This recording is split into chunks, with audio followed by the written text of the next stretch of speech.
What's going on, people? This is You Didn't Ask For My Opinion. My name is Freddie Forte, and today I'm starting a new series called Dang Disney. This is a segment where we discuss some of our favorite Disney movies and dissect them and then troll them completely. Enjoy.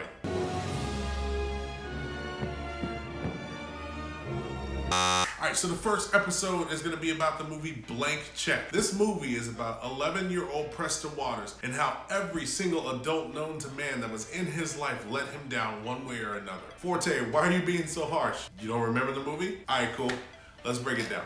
First off, this dude is in a family of 5. He's the youngest of 3 kids, and his brothers harass him endlessly. Dad obviously doesn't really care about him. The mom probably says 5 words in the entire movie, and he's just being crapped on by everybody. But his grandmother writes him a blank check. So you're thinking, all right, man, he's about to come into some money, right? Nah.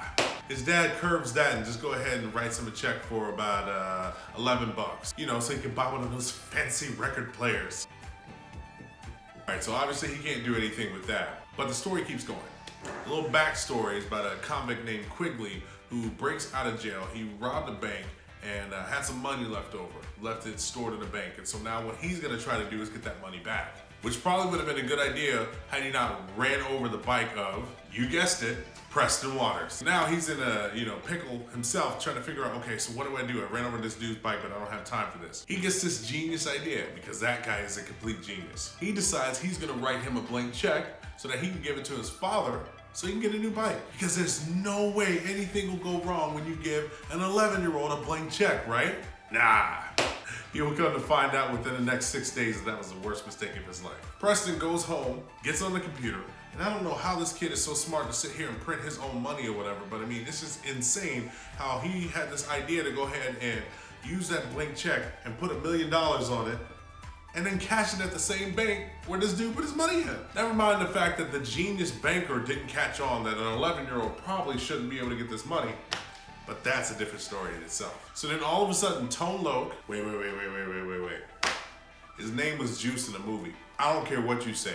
Every movie Tone Loc is in, his name is Tone Loc. His character is Tone Loc. You don't change that. Surf Ninjas, Tone Loc. Ace Ventura, Tone Loc.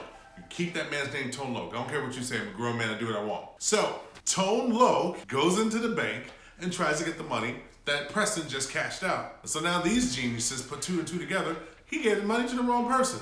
Preston then continues this ruse, goes, buys a house, hires employees, throws a massive party, hires a limo driver, and does all this stuff and blows $999,000 in 6 days. When I was 11 years old, I was in the 6th grade just trying to survive. This Bama had $1 million and just sitting there just blowing it away like it was his. Where's my $1 million at? I want my money now.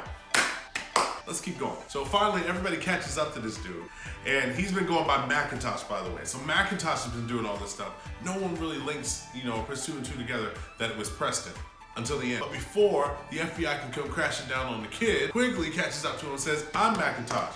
So when the FBI gets there, they say he's Macintosh, and he gets arrested. Because common sense says you want to own up to being somebody when you stole $1 million, and that's what you end up in jail for, right? But that's not the kicker. The kicker of the whole thing is the FBI agent that was working in the bank named Shay.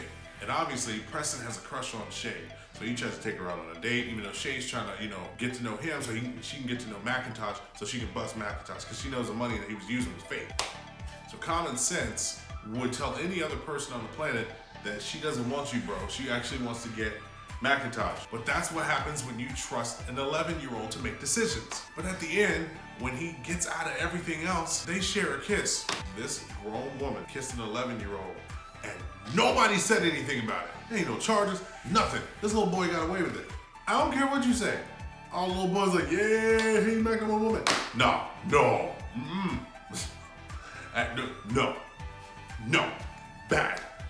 Bad shit. So let's recap, because obviously it's a good movie when you have an 11-year-old child who somehow gets $1 million in his hand from a blank check, who ends up being able to buy all these things, have all these people, spending his money, getting all this stuff right here, getting kissed by a grown woman who's doggone 40 years old, and nobody says a thing.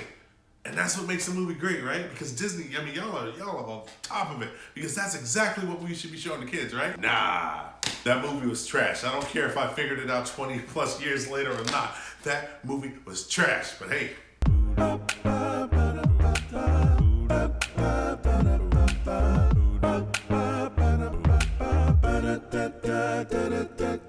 Tone Loc